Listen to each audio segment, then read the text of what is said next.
Jim, the culture is changing, and what was tolerated or accepted years ago is no longer being tolerated or accepted. And I'm watching pain, resentment I've been done to from the past coming up in a reactionary kind of way in people's spaces. Yeah, very reactionary. So this in a way is a follow-up on where we've been. You can't take your baggage with you. And a lot of the energetics of I've been wronged, I've been abused, I've been taken advantage of.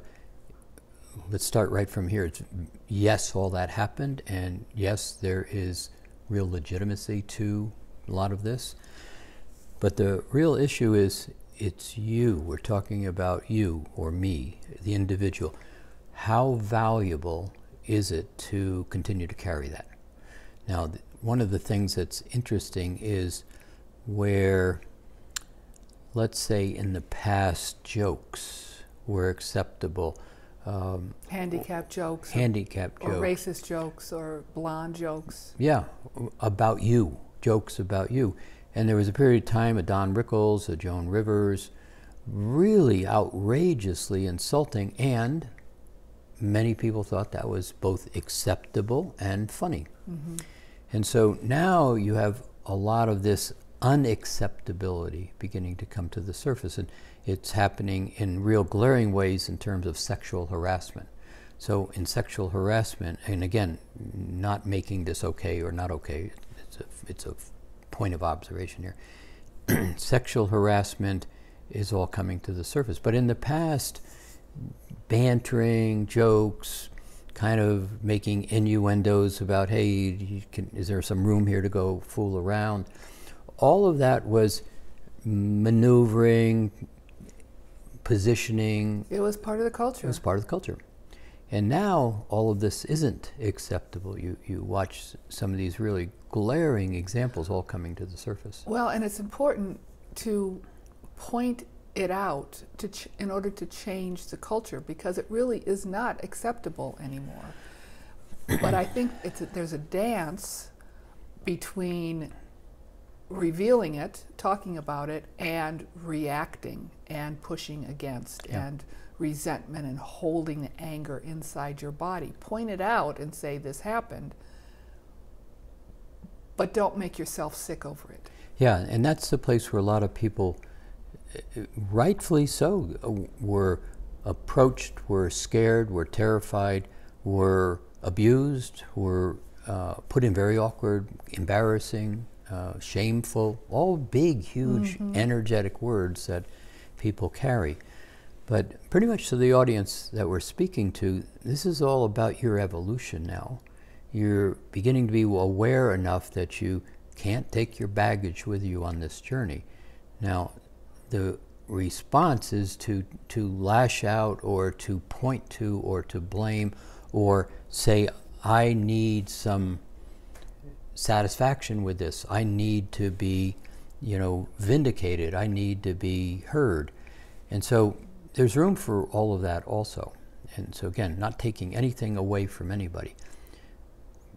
But where you can come to some level of acceptance about, okay, this happened. Just like the conversation we had a while back about my parking ticket and all of the adverbs and resentment and rage and blame being real silly about the parking ticket. It's not so silly in other people's realities when they've been put down. I have a biomedical company that I'm the chairman of the board on, a company I founded a long time ago that's still very successful. We make diagnostic tests for different diseases. And we just had a really both unfortunate and amazing example of this.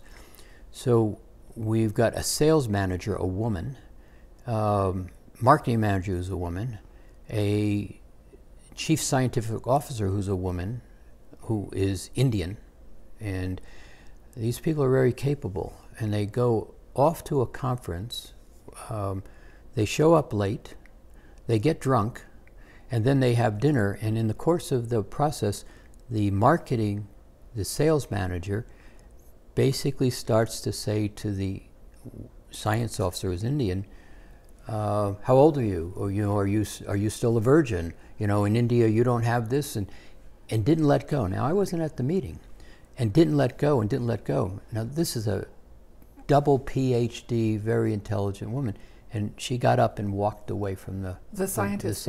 The scientist walked away from the meeting, and this at the same time, I've got emails from this woman that have now kind of come to surface, negotiating a distribution agreement with a company in Canada who is not our client.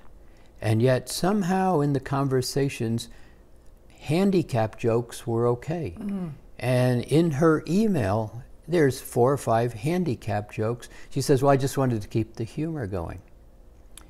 And so completely oblivious to this thing, and yet here's a business negotiation, here's bullying and intimidation, and it's just unacceptable. And in this case, she was fired. Virtually, once all this came to my attention, it was, you're terminated. Yeah. And that's really challenging, because here's a sales manager of a small company that we kind of count on theirs. But this whole level, you're watching this come to the surface. So you've got all of this happening in different configurations. This woman was basically living in her past where things were acceptable. And a woman intimidating other women in a workplace is just simply kind of a unconscious ignorance in terms of the times.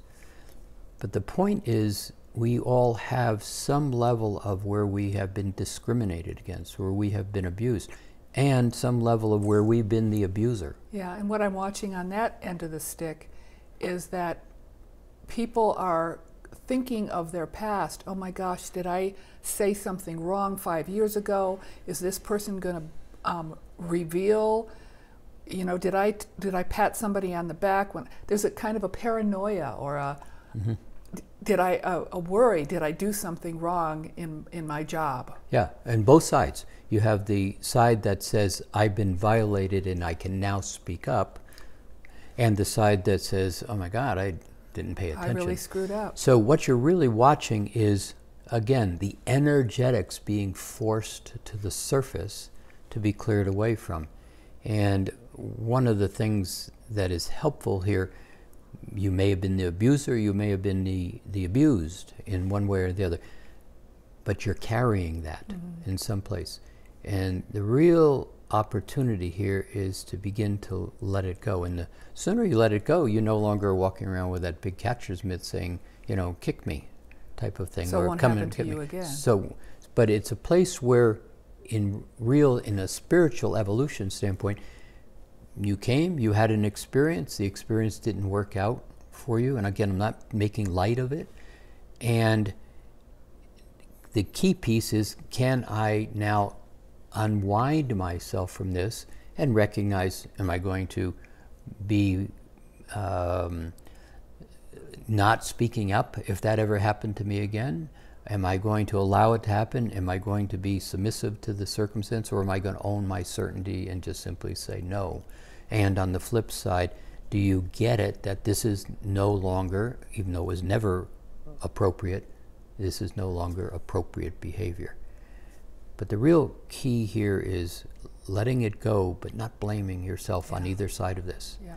And basically the question is this, do I feel good walking around with this in my space? Now, for the most part, a lot of that's been pushed into the unconsciousness. But those events shape your personality.